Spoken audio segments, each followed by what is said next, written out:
McConey Entertainment brings you the Friday Night Lights series here from Atlanta Echo Park Speedway. Hotlanta 250 tonight for these O'Reilly race cars. We got 33 of some bad tail race cars out there. I'm Kirk Mills alongside Ron Mons here today. Howie Burrows, our producer. We got a great race for you this afternoon. Stay tuned. We're about to get this underway. Reach down, pull them belts tight one more time. From Echo Park Speedway, Atlanta Speedway, whatever the hell you want to call it. This is NASCAR racing live on McConey Entertainment. Pace car dives into the pit road, and Lucas Hoytsma and Jonathan Delaney from the top row through the restart zone. Biggity, biggity, biggity. Let's go racing, boys.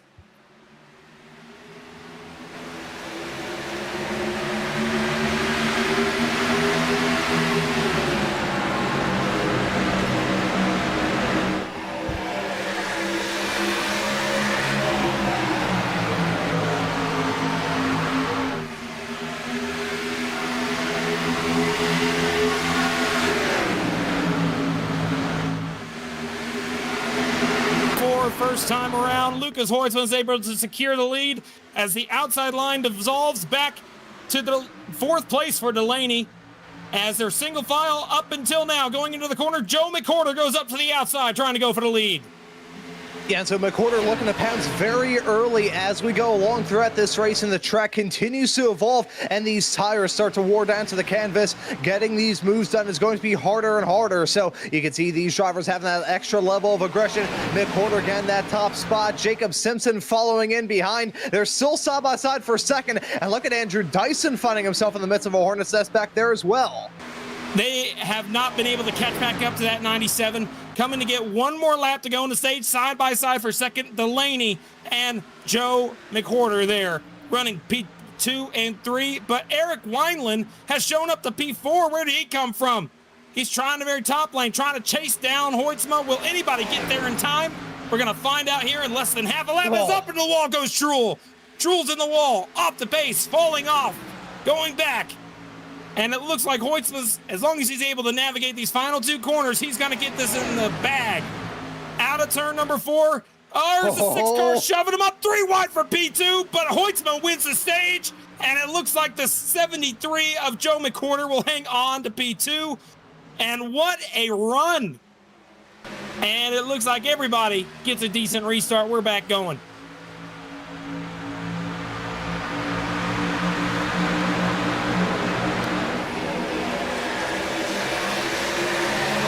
Already, remember that 3-car tandem, it works so much better than just 2 cars pushing each other. In this particular car, on this particular track, 3 cars is a lot better than 2. And look at that move right there. 97 went up the block McWhorter. McWhorter dives to the bottom to use the momentum to try to take over the lead here in Echo Park. He slides up, he gets it. Oh, as he's going to look to try and get it again as they head their way down the start-finish stretch into 1. That's Hoytsma looking for that top spot. Has the push from the 21 right behind him. Hunter Truel, tag end of that field, trying to look to push him along as well. Just as you were mentioning a few moments ago, Kirk, about these 3-car trains, it's working out well. You know, Harry Nielsen once said that 1 is the loneliest number and 2 can be as bad as 1. 3 looks to be the perfect number so far here tonight. Now, whether or not that's going to continue, you can see 3 cars on the outside, 3 cars on the inside. It kind of reminds me of 2011's old days where you had the 2-car tandems from being a full 1 second. So now the speed is going to start slowing significantly. It takes approximately 13 to 15 laps for these cars to lose 1 second on the racetrack of fall off. And look at the 73. He goes up, almost causes a big wreck right there. Cleared his way through. McWhorter takes over to the lead with a very last-second block. If this was, they're wrecking on the front straightaway. Car sideways at the back of the field. It looks like it may be the 97. Let's see, John Connor. It looks like actually the car shows the number. Let's see what happened here first. 37 rather, 37. 23 on the bottom, 37 on the top. Not quite clear.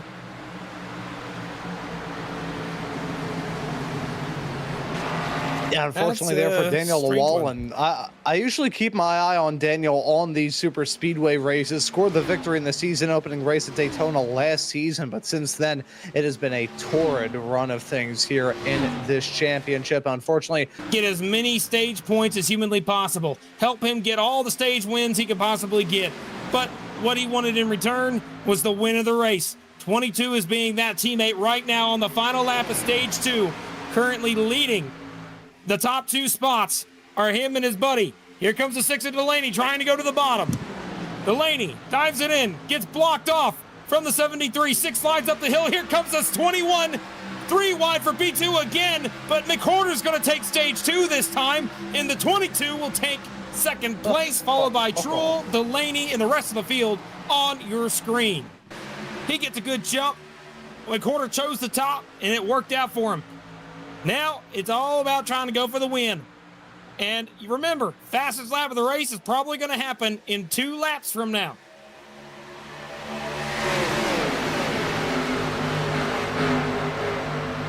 Oh, there we go. 3 wide. Down the back straightaway already. You can see 21 of Eric Weiland shooting it down 3 wide. Not quite enough. Had to back out of it. Jacob Simpson hangs on to it in the 22, slides up the hill. As the top 2 really scoot out to a little bit of a lead, that's Truel and McWhorter, teammates, scooting out ahead of the rest of the field. Yeah, forget playing the fast lap game. These drivers are playing the Freebird guitar solo. They are going for it already here in this stage. Top 3, though, breakaway right now. 0.3 of a second back to Jonathan Delaney, trying to string this pack together. As side by side now, Simpson looking for it on Truel. That 71 car has been quietly quick here tonight. Keep an eye on him. Yeah, it's going to be a Chevy leading this thing side by side. Behind him is a Toyota and a Ford. That is going to be absolutely wild. And I can tell you, the longer this goes, just behind all this, Daniel Wiles in the 88 car is going to close in some gap there with the 21. This is going to be the lap where I think the speed's going to start showing. Either this one or the next one. I think it's going to be this one and the next one is where we're going to see fast laps of the race. It's going to happen here. Extra, there will be a graphic when it happens. Be ready for it. 3 wide. Look at that move for the 22 going to the inside of the 6 of Delaney. It'll be the next time by when it happens. At least statistically, it'll be the next time by. Oh, as you could just barely see Jacob Simpson slot in. It was a matter of an inch between himself and the front end of Delaney when he cleared himself up. He's going for it, though, looking for the bottom as he heads his way through turn number 3 and 4. Hunter Truel slamming that window directly shut in his face as the 6 looking for it around the outside of the 22.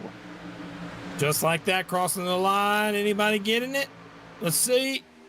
Nope, I think that will do it for this time. No fast laps. Very close, but not quite. All right, folks. Now, single file up front. This is the first time we've seen this. A little bit of side-by-side action there in P3. Simpson and Delaney, we kind of seen that happen all day long so far. But the real match, I think, is going to be hanging on to the lead draft. And right now, there's a group of cars, starting with the 44 Cliff Mullins, that might be losing that lead draft very, very shortly if he hasn't already. Seth Foudy gets sent back down there on the number 77 machine, lost out on 2 spots in the span of about a second. I was worried that he may have been in trouble. Finds himself on the Hornets nest, but keeping it smooth on the road right now. As we've got some really interesting cases at the back end of this pack. We got Seth Foudy there involved, Andrew Dyson, who's finally finding his footing here on the ovals, but just hasn't really been able to get out of first gear so far here tonight. John Cooper, who we saw have that spin heading his way through that start-finish straightaway not too long ago. He's bounced back, running in a very fitting 13th at the current moment. Tanner Marty, Matthew Boston Wheeler, other drivers involved in that train as well.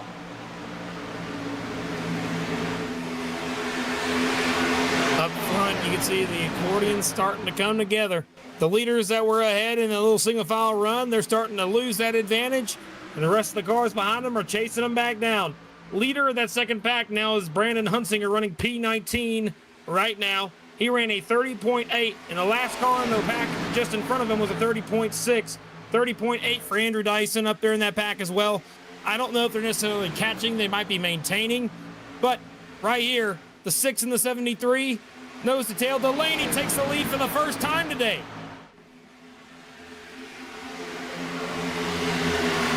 He started on the outside of the front row. He got up to the lead this time for the first time, but now he's back under fire. Hoytsma on the top, Truhl giving him a shot, and now we got formation flying out of turn number 2. Yeah, someone call up the Blue Angels because this is getting nuts. We have got an air show going on right now. Everybody's still on the ground at the moment. I'm hoping that stays that way throughout the rest of this race, but everybody is giving it their all. You've got Hoytsma, you've got Delaney, you've got everybody running around each other trying to get the moves done before these tires really fall off. Now, when does the line start to switch? We know in the beginning of the run, going to bottom is the plan. But then that top line is where the dominant line will eventually be. And Hoytsma's in it right now, and he's in the best spot. I think he's going to be the one that's going to end up taking the lead for the duration of this little finish here. But remember, they're going to have to come down pit road. Oh, a little contact with the wall for Truhl there. Second car on the outside line, bounces off the wall, keeps it going straight. Cars are kind of like tanks that can save it. But they can't do that every lap. Absolutely not. They don't want to neither. And the longer this goes, the more fall off we're going to see out of the front pack.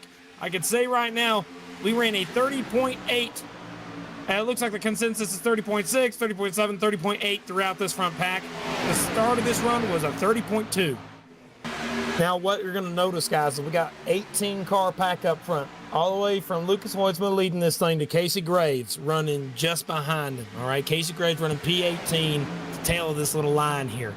Now, then after that, you get a little bit of a gap going back about maybe 4 seconds worth all the way back. Oh, there's a little problem. The 73 McWhorter way off the pace. He loses a bunch of positions. He's continuing to fall back. What happened to him on the exit of turn 4? Oh, contact on the 71 Truhl. Already Gives dropping him smoke. Sideways. Wow, what a save. Good to hang on to it. Not quite as good as what we saw Ian Amaro do earlier, but still pretty dang good save. Take a look right here. 71 gets in a little too deep, hits him in the left rear quarter panel, gets him sideways. Saves the car up and out of the groove, and now the right rear's cooked. Sorry, Jackson around. Richard Jackson in the grass. He's parking it. He's done for the day. He is out. No caution. As we take a look at this replay. Yeah, a little bit further back, we'll at least see what may have caused that 49 to go for a little spin. He's got Steve Benjamin, guy up there in the 70s, 80s, little older gentleman right there in the 53. It had nothing to do with it. 53 held his line. That 49 just came down and wrecked himself, unfortunately. Hate to see that. Hoytsma leading this thing again. Delaney P2, 73 of McWhorter P3 as well. I gotta say, Ron, I'm looking at this race. Who's your pick based on this chaotic anything? Oh, there's the point. That's my graphical moment. I love it. Yeah. Now, who's your pick to win this one here, Ron? Ooh, and that is very tough. I'm going to give you 2 drivers of note. I'm going to say the 73 of Joseph McWhorter has been one of the consistent, strongest cars throughout the entirety of the night, and he's a driver looking for a victory here this season. I think he's going to be a strong contender. I'm also going to keep an eye on Jonathan Delaney there in that 6, whether it be cutting his way through the field and being put in some awkward situations or getting the moves done. Those are 2 drivers that I think are going to have a very good run here in this race. Although Lucas Hoytsma has been the dominant man, the drivers running in 2nd and 3rd have my attention. Blowing the engine. Somebody blew a motor. William Owens in the 30 car blew a motor. Done for the day in the 30 car. Must have money shifted or done something slightly off. Not sure why he blew a motor there. Maybe he was stuck in the drive for too long and overheated. This is bizarre. You don't usually see something like this.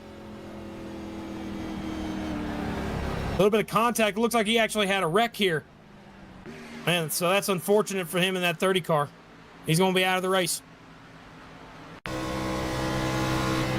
Right here, yep. Huge checkup. Contact with the right front, blew his motor. Unfortunate for Owens. He did nothing wrong there. Quite unfortunate for that 30 car. As back to live, up front. Let's take a look at that 30 car again here. Yeah, you can see contact up ahead and just wrong place, wrong time for the 30 car of Owens. That is the falling anvil. Yeah, it is. It legit is. Casey Graves, is that a real one? Let's find out. Oh my goodness, it's hard to actually keep track of this.